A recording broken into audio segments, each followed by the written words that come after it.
सियाही है, सफेदी है, शफक है, अबरे बाड़ा है। मैं निहायत अदब एहतराम के साथ हजरत अल्लामा मौलाना मुफ्ती सनाउल हुदा साहब कासमी दामत बरकातुहुल औलिया नाज़िम इमारत शरिया बिहार उड़ीसा से गुजारिश कर रहा हूँ कि हजरत आप तशरीफ लाए और अपनी कीमती बातों से हम सामाईन को मुस्तफीज फरमाए। इस शेर के साथ हजरत के इस्तकबाल के फूल से, चांद से, खुशबू की ज़बान से सुनिए। हर तरफ आपका हिस्सा है, जिधर से सुनिए। सबको आता नहीं जिंदगी को सजा कर जीना, जिंदगी क्या है हजरत की ज़बान से सुनिए। बिस्मिल्लाहिर्रहमानिर्रहीम, अल्हम्दुलिल्लाहि रब्बिल आलमीन, वस्सलातु वस्सलामु अला रसूलिहिल करीम, अम्मा बाद। अऊज़ु बिल्लाहि मिनश शैतानिर रजीम, बिस्मिल्लाहिर्रहमानिर्रहीम। लक़द मन्नल्लाहु अलल मुमिनीन इज़ बअस फ़ीहिम रसूलन मिन अनफुसिहिम यतलू अलैहिम आयातिहि व युज़क्कीहिम व युअल्लिमुहुमुल किताब वल हिकमा व इन कानू मिन क़ब्लु लफ़ी ज़लालिम मुबीन। सदक़ल्लाहुल अज़ीम। स्टेज पर रौनक अफरोज़ हज़रात उलमाए किराम, बुज़ुर्गान कौम मिल्लत, नौजवान दोस्तों, माओं, बहनों और बेटियों, कुरान करीम की एक आयत पढ़ी गई है। अल्लाह ताला ने इसमें अपने एहसान का जिक्र किया है। फरमाया कि अल्लाह ने एहसान किया कि उन्हीं में से रसूल भेजा। अल्लाह ताला ने किताब भी भेजी और किताब के साथ किताब को समझाने के लिए और किताब पर अमल करके दिखाने के लिए अल्लाह ताला ने रसूल भेजे। अल्लाह चाहते तो ये रसूल दूसरे में जिन्नातों में से भेज सकते थे। अल्लाह चाहते जिन लोगों को जाना है जल्दी उठ के चले जाएं, और जिन लोगों को बैठना है वो ये आगे की कुर्सी पर आ जाएं। तब पता चलेगा कि जलसा में मानने वाले लोग भी मौजूद हैं। और ऐसी ही कुर्सी खाली रही तो मतलब हुआ कि जलसा तो होता ही रहता है, मानने वाले लोग बिरार के नहीं हैं। आ जाइए, आगे की कुर्सी भरिए। असल में बहुत बुनियादी फ़र्क है और किताबों में और इस किताब। और किताबें किताबुल्लाह हैं। क्या है? किताबुल्लाह। और कुरान करीम कलामुल्लाह। कलामुल्लाह कोई और किताब नहीं है। तन्हा कुरान करीम वो किताब है जो अल्लाह का कलाम। तो अल्लाह का कलाम अपने रसूल पर मुख्तलिफ जगहों पे उतरता रहा, और जो अल्लाह की किताब है वो एक जगह उतार दी गई। तो किताबुल्लाह और कलामुल्लाह में फर्क करना चाहिए। हम आमतौर से ये समझते हैं कि चारों किताबें किताबुल्लाह हैं, यकीनन, लेकिन उतरने के एतबार से और फर्क के एतबार से ये बात बहुत बुनियादी है कि सारी किताबें, तीन किताबें किताबुल्लाह हैं, और कुरान करीम किताबुल्लाह भी है और कलामुल्लाह भी। तो ये मकाम किसी और किताब को इसलिए हासिल नहीं कि कलामुल्लाह कोई दूसरी किताब नहीं। तो अल्लाह ताला ने रसूल को भेजा। ये जो छोटी छोटी कंपनियां होती हैं ना, ये जब कोई प्रोडक्ट लाती हैं मार्केट में तो किताबचा एक देती है, और अगर न समझ में आपके आए तो उसका आदमी भी आके समझाता है। तो क्या ख्याल है आपका, इस पूरी कायनात को जिसने पैदा किया वो बगैर किताबचे के छोड़ देता? तो अल्लाह ताला ने गाइडलाइन दिया, कुरान करीम को नाजिल किया। उन किताबों को भी अल्लाह ने नाजिल किया, लेकिन वो किताबें वक्ती थी, खास इलाके के लिए थी। अल्लाह ताला ने कलामुल्लाह को जो नाजिल किया वो किसी खास इलाके के लिए नहीं, हमेशा के लिए और हर जगह के। ये कलामुल्लाह का इम्तियाज है। तो अल्लाह ताला ने कहा कि अल्लाह ने एहसान किया कि उन्हीं में से रसूल भेजा। अल्लाह चाहते तो फरिश्तों में से भेज देते, अल्लाह चाहते तो जिन्नातों में से भेज देते, लेकिन अल्लाह ताला ने भेजा इंसानों में से, ताकि हम ये बात न कहें कि फरिश्ते तो बुराई करने पर कादिर नहीं है और हम तो दोनों सिफत रखते हैं, हम कह के निकल सकते थे। अल्लाह ने हम में से, इंसानों में से रसूल भेज करके ये बताया कि रसूल तुम्हारे में से गए हैं, इसलिए तुमको इनकी पूरी पाबंदी और पैरवी करनी है। ये रसूल क्या काम करते हैं?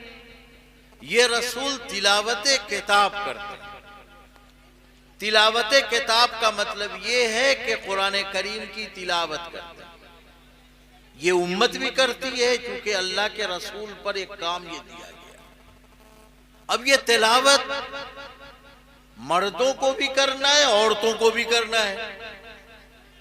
मैं आ रहा था तो एक साहब कहने लगे, मौलाना औरतें बहुत हैं, मर्द उनसे कम हैं, तो जरा उनकी भी रियायत कर दीजिएगा।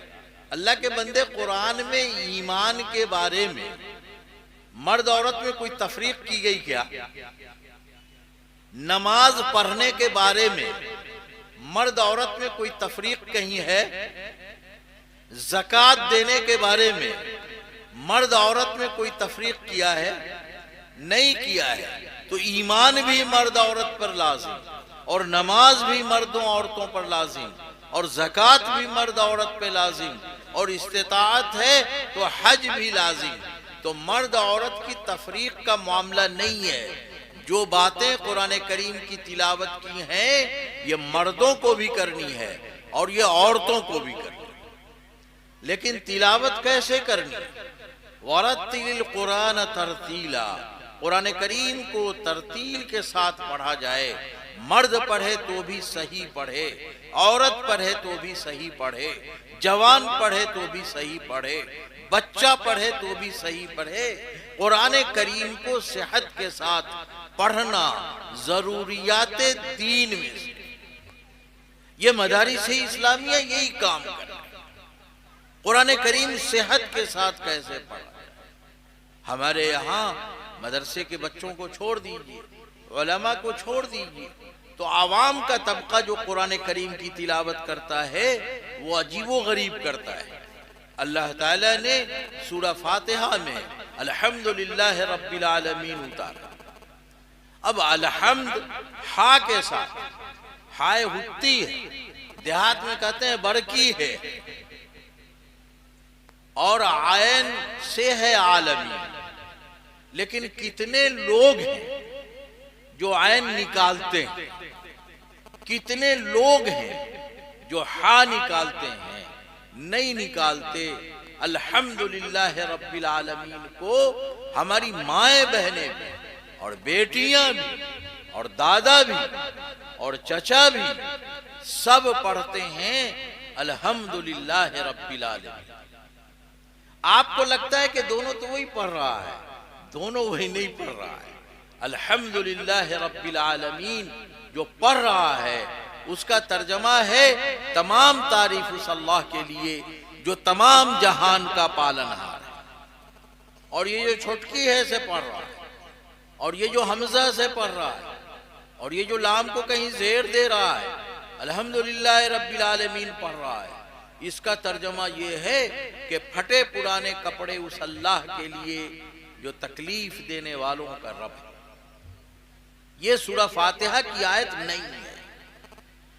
और ये उलमा बैठे हुए हैं, पूरे एतमाद के साथ कहता हूं कि माना में ऐसी फहश तब्दीली हो जाए तो नमाज भी नहीं, लेकिन पढ़ा ऐसे ही जा। ये मदारिस वाले कुरान करीम को सेहत के साथ पढ़ने पढ़ाने का इल्तिजाम करते हैं। औरतों को भी सेहत के साथ कुरान करीम पढ़ने पढ़ाने का एहतमाम होना चाहिए। ये लड़कियों के मदरसे जो कायम है वो ठीक है, लड़कियों में मेहनत कर रहे हैं, लेकिन माओं पे मेहनत कौन करेगा? बेटियों पे मेहनत कौन करेगा? बहनों पे मेहनत कौन करेगा? दादा पे मेहनत कौन करेगा? नाना पे मेहनत कौन करेगा? करना चाहिए कि नहीं करना चाहिए? हर मदरसे वाले को तालीम बालिगा का एक हल्का बनाना चाहिए। हर मस्जिद के इमाम को अडल्ट एजुकेशन का एक हल्का बनाना चाहिए। अडल्ट एजुकेशन सरकार अब दे रही है और हमारे आका सल्लल्लाहु अलैहि वसल्लम ने अडल्ट एजुकेशन को रिवाज देने वाली पहली शख्सियत। ये जो सुफ़ा पे बैठ के पढ़ने वाले असहाब थे, ये कोई बच्चे 10-20 साल के नहीं न थे, ये तो सब बड़े थे। तो तालीमे बालिगा का अगर कोई तस्वूर कहीं है और दुनिया में राइज हुआ तो ये हमारे आका सल्लल्लाहु ताला अलैहि वसल्लम की देन है कि सिर्फ बच्चों को न पढ़ाया जाए, बड़ों को भी पढ़ाया जाए, मर्दों को भी पढ़ाया जाए, औरतों को भी पढ़ाया जाए और बच्चों को भी पढ़ाया जाए। तो हर मदरसे वाले को बड़ों की तालीम का एक हल्का बनाना चाहिए ताकि उनका कलमा सही करा दिया जाए। हर आदमी तबलीगी जमात में जा करके कलमा नहीं सही कर पाता है, सबके पास वक्त नहीं निकालता। तो मदरसे वाले और मस्जिद के अइम्मा अगर इस जिम्मेदारी को ले लें तो ये काम बड़ी आसानी से होगा।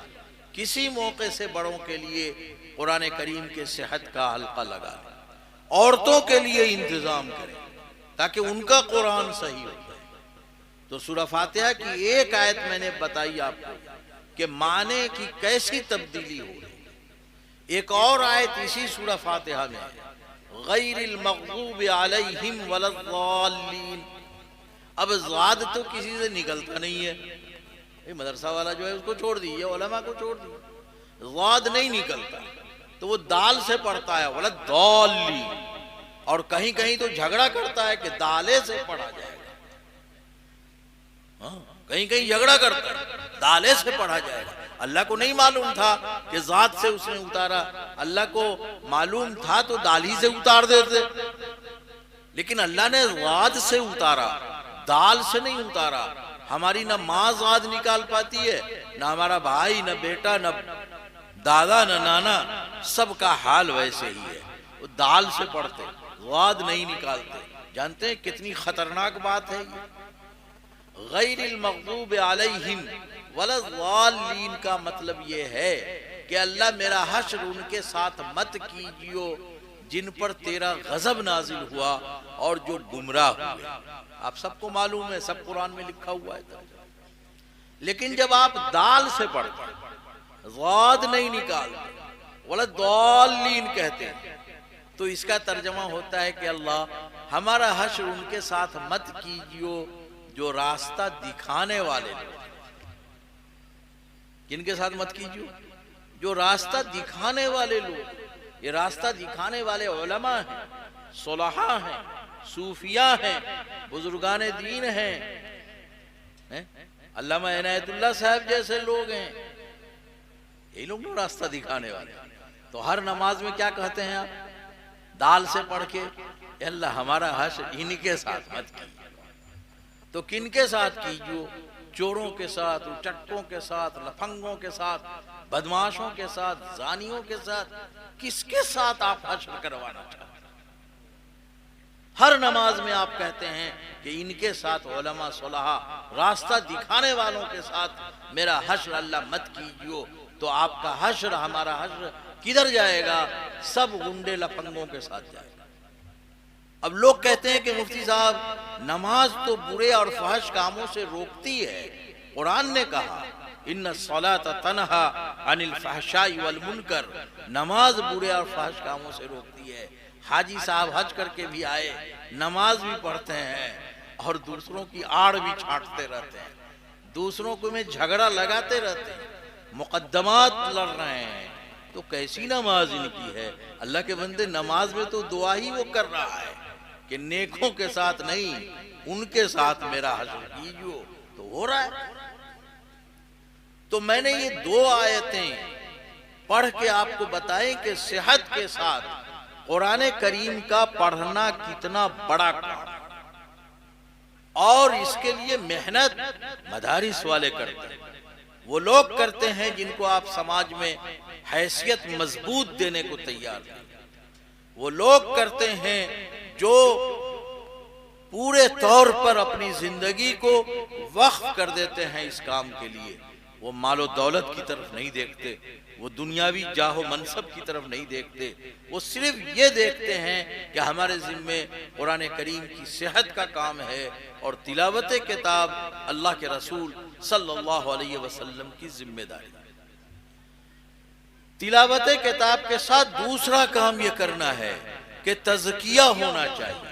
तज़किया का मतलब ये है कि आला अखलाकी अक़दार, मोरल वैल्यूज डेवलप होने चाहिए ताकि समाज को अच्छे लोग मिल सकें, अच्छे इंसान मिल सकें। ये मदारिस इस्लामिया जो बेसर व सामानी में जिंदगी गुजारते हैं और आपके बच्चों की दीनी तालीम का नज़्म करते हैं, ये बड़े कीमती हैं, इसलिए कि ये आपके बच्चों की तरबियत भी करते हैं। हमने असरी उलूम के जो लोग हैं उनके अंदर आप मोरल वैल्यूज वो नहीं पाएंगे जो इन मदारिस इस्लामिया के बच्चों। कमी कोताही सब जगह है, यहां भी है। लोग कहते हैं कि मौलाना साहब मदरसे के बच्चे ऐसे वैसे। ने कहा अल्लाह के बंदे, तुम जो रॉ मटेरियल हमें देते हो वो घटिया देते हो। अच्छा बच्चा जो होता है ना आपका, आप उसको कन्वेंट भेजते हो। और जो ज़हनी तौर पर आपको कमजोर महसूस होता है, जो जिस्मानी तौर पर अपंग माजूर महसूस करते हैं, आप उसको दे देते हैं ये मौलाना रहमतुल्लाह के पास, मौलाना आप ही पढ़ा दें। तो रॉ मटेरियल जैसा दोगे प्रोडक्ट तो वैसे ही निकलेगा ना, यही तरीका है ना। तो रॉ मटेरियल अपने खानदान का सबसे घटिया जो बच्चा होता है उसको ला करके यहाँ डाल देते हो।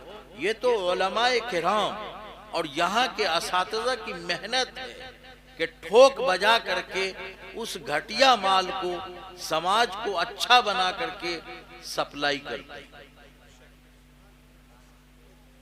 जी, ये रॉ मटेरियल आप जैसा देंगे प्रोडक्ट वैसे ही होता है।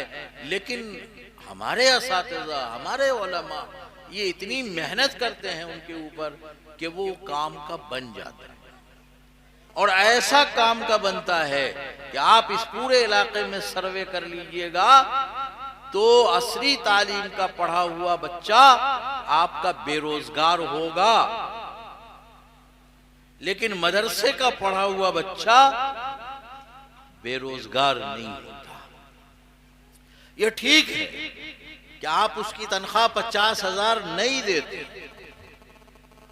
लेकिन वो 5,000 रुपए में काम करता है आपके बच्चों के अखलाक को ठीक करता है, किरदार को बनाता है, बुनियादी दीनी तालीम को मजबूत करता है, कलमा नमाज का पाबंद बनाता है। ये बच्चा दूसरे उलूम हासिल करने के साथ ऐसा नहीं होता। अब ये कहीं बेकार नहीं होता, कहीं बेकार नहीं होता। कुछ नहीं करेगा तो एक मदरसा तो खुल ही सकता है। अब मदरसा खोलने की बात कीजिए तो लोग कहता है कि मौलाना घरे घर मदरसा खोल रहा है। सुना कि बिरारी में 3-4 ठो मदरसा है। अल्लाह के बंदे मदारिस इस्लामी या तालीमी इदारे वो जहालत दूर करने के लिए हैं कि नहीं?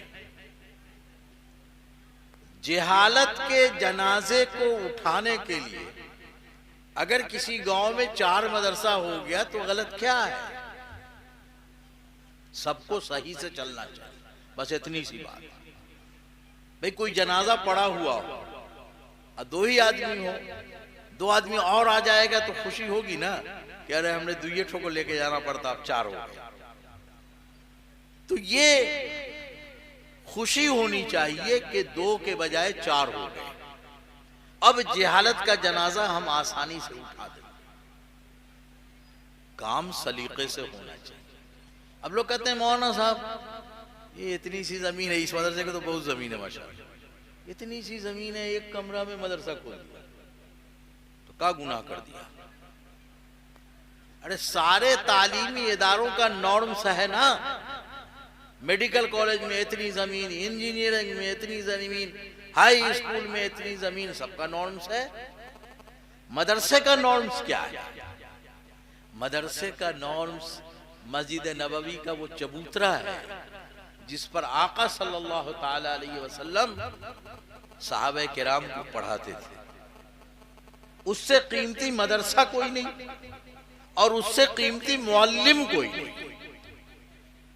तो मदरसे का नॉर्म्स तो इतनी ही शायद जो लोग मस्जिद नबवी जाके देखे हैं, वहां उस चबूतरे को देखे हैं, तो वो बताएंगे कि दीनी काम करने के लिए, तालीम के लिए कितनी जमीन चाहिए। तो मेरे भाई, ये मदारिस बड़े कीमती। यहाँ के जो फारिगीन हैं, मदरसों के जो तलबा होते हैं, वो समाज में मोरल वैल्यूज को डेवलप करते हैं, वो इंसानियत को फरोग देते हैं। वो लोगों को बताते हैं कि हर इंसान जो है आदम की औलाद है और अल्लाह ने इंसान को मुकर्रम बनाया है। वलक़द कर्रमना बनी आदम, अल्लाह ताला ने बनी आदम को मुकर्रम बनाया है। अल्लाह ताला ने इंसान को लक़द खलक़नल इंसान फी अहसन तक़वीम, अच्छी शक्ल सूरत वाला पैदा किया। कहीं नहीं कहा कि ईमान वाला, ईमान वाले को अच्छी शक्ल सूरत वाला पैदा किया। कहीं नहीं कहा कि इकराम मुसलमानों के लिए सिर्फ है, इंसानों के लिए भी इकराम। तो अब ये बच्चे बताते हैं, इनका तज़किया होता है, ये गुनाहों की तरफ कम राग़िब होते हैं। आप कहते हैं कि मौलाना साहब मदरसे में बच्चा तो नमाज ठीक पढ़ता है और मदरसे के गेट से बाहर निकलता है तो टोपी जेब में और घर जाकर के नमाज छोड़ता है। कहते हैं नहीं, आम शिकायत। मदरसे से छुट्टी लेके गया बच्चा, टोपी जेब में और रास्ते भर जा रहा है और मस्जिद से गायब। यहाँ क्यों पढ़ता है और घर जाके क्यों नहीं पढ़ता? कभी इस पे गौर किया? यहाँ इसलिए पढ़ता है कि यहाँ उनके असातिज़ा वहां यहाँ नमाज पढ़ते हैं तो वो उनको के साथ। और जब बच्चा हमारे यहाँ से घर चला जाता है तो आप ही नमाज नहीं पढ़ते हैं तो बच्चा भी गायब कर रहा है। बच्चों की तरबियत के लिए वालिदैन की तरबियत जरूरी है। वालिदैन अगर बच्चों की तरबियत नहीं करेंगे तो मदारिस वाले जितना भी करके भेजें, बच्चा आपके यहां जाकर के गड़बड़ हो जाता है।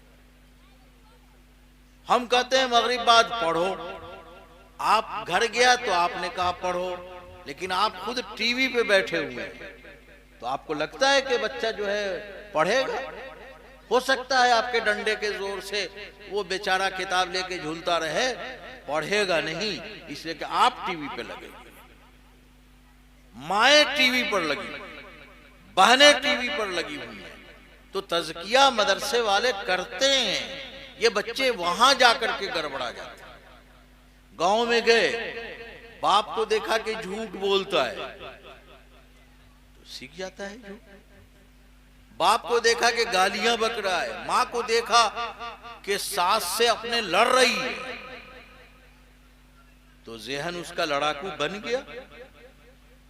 इसलिए मदरसे में जो तरबियत होती है, इस निजाम को जब तक घर तक नहीं ले जाइएगा तब तक ये मामला सुधरने वाला नहीं है।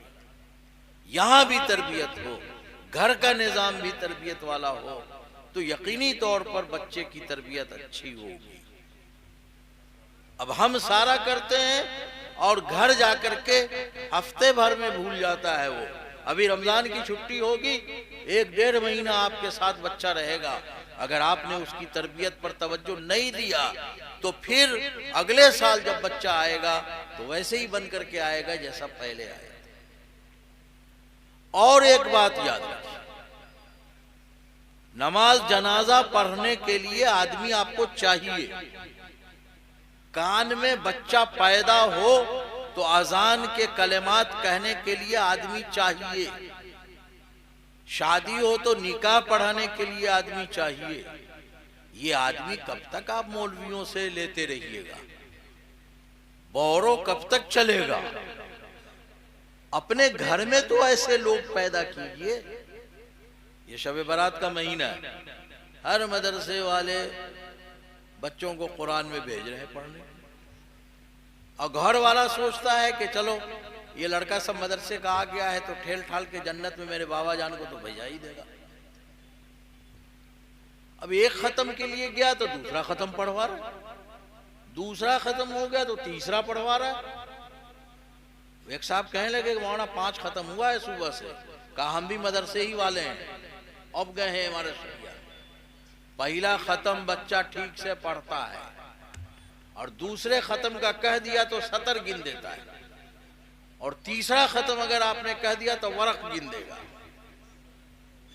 तो आप इस चक्कर में मत पड़िए कि 5 खत्म पढ़ेगा, एक खत्म तो किसी तरह ठीक से पढ़ देता है।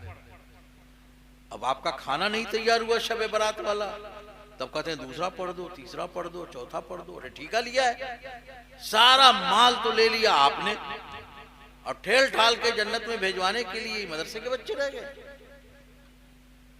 खूब अच्छी तरह समझिए इस बात, माए भी समझ। औरतों की शरीयत एक अलग शरीयत बन गई, माए भी इस बात को समझें कि हमसे जितनी दुआ करवा लीजिएगा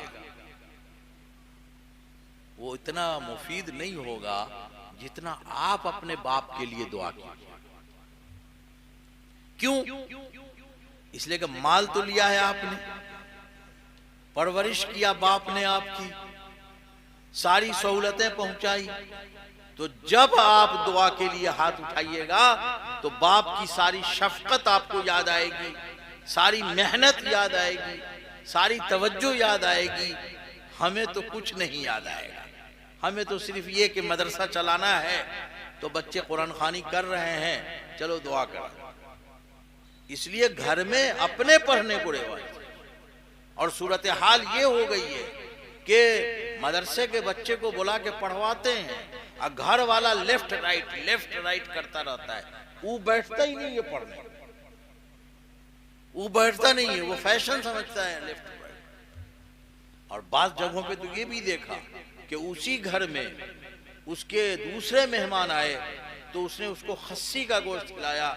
हमारे बच्चे जो मदरसे से गए थे उनको बरके पर टड़खा दिया, और उसके बाद चाहते हो कि जन्नत में चला जाए।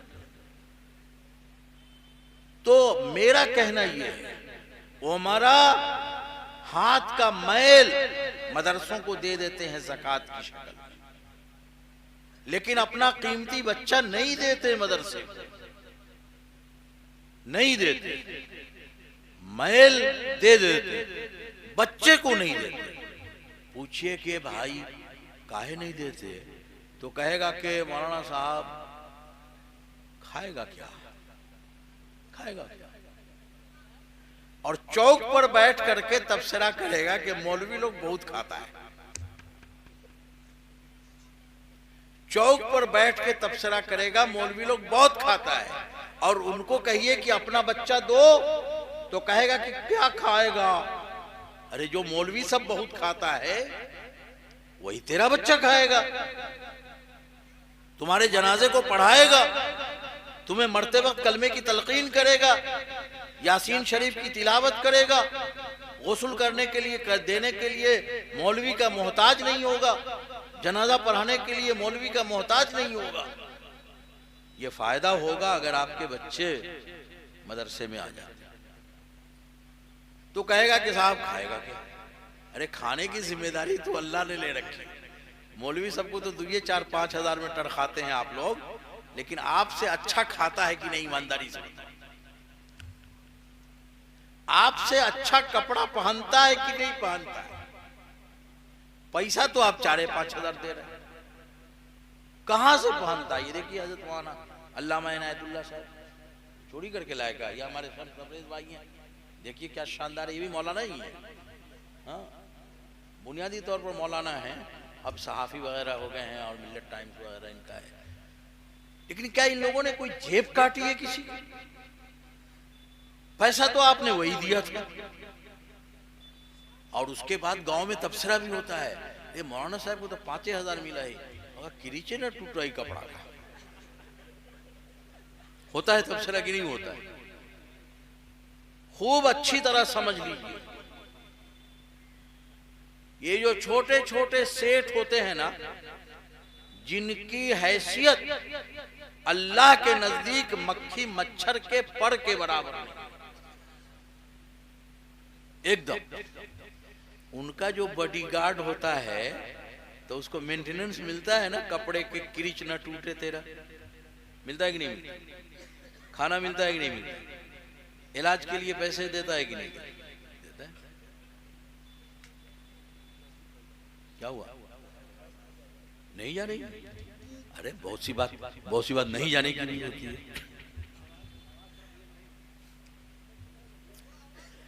तो मेरे भाई हैं, तो ये जो छोटे छोटे सेठ हैं, इनका जो मालिक होता है, सेठ जो है, उसकी कोई हैसियत अल्लाह के नजदीक मक्खी मच्छर के पर के बराबर नहीं है। लेकिन उसका जो दरबान होता है, उसके कपड़े का किरीच नहीं टूटता, उसके खाने का नज्म होता है, उसकी सवारी का नज्म होता है, उसकी रिहाइश का नज्म होता है। तो क्या ख्याल है आपका उस अल्लाह के बारे में जो अहकमुल हाकिमीन है, जिसके पास सारे माल के खजाने उसके पास हैं? उसके कलाम का जो दरबान हो जाएगा वो भूखा रहेगा क्या? उसके कलाम का जो दरबान हो जाएगा वो नंगा रहेगा क्या? उसके कलाम का जो दरबान हो जाएगा उसको सवारी नहीं मिलेगी।